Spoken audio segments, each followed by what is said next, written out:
ये आपने नाज़रीन को बताया कि वज़ीर-ए-आज़म शहबाज शरीफ और चेयरमैन पीसीबी की मुलाकात कुछ देर बाद मुतवक्किह है। मोहसिन नकवी ने साबिक क्रिकेटर्स और साबिक चेयरमैन पीसीबी से भी मुशावरत कर ली है। पाकिस्तान की जानिब से वर्ल्ड कप के मुकम्मल बायकॉट के इम्कानात कम हैं, ताहम भारत के खिलाफ मैच का बायकॉट किया जा सकता है। मज़ीद तफसीलात जानेंगे। डॉन न्यूज़ के नुमाइंदे इमरान सिद्दीक हमारे साथ मौजूद हैं। इमरान, आप क्या समझते हैं क्या फ़ैसला होने जा रहा है, क्योंकि अगर वर्ल्ड कप का बायकॉट किया जाएगा तो पाकिस्तान को भी नुकसान उठाना पड़ेगा? हाँ जी, बिल्कुल।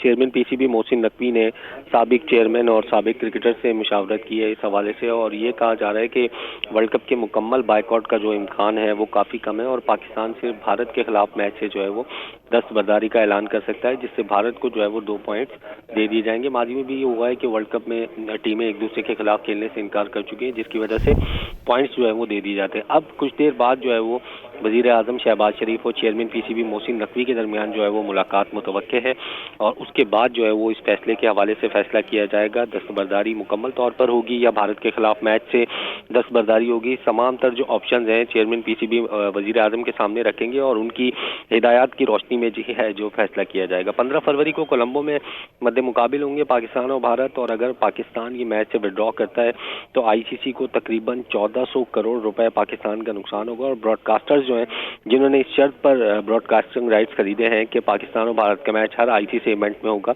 वो भी बैकआउट कर सकते हैं। जी, बहुत शुक्रिया आपका इमरान।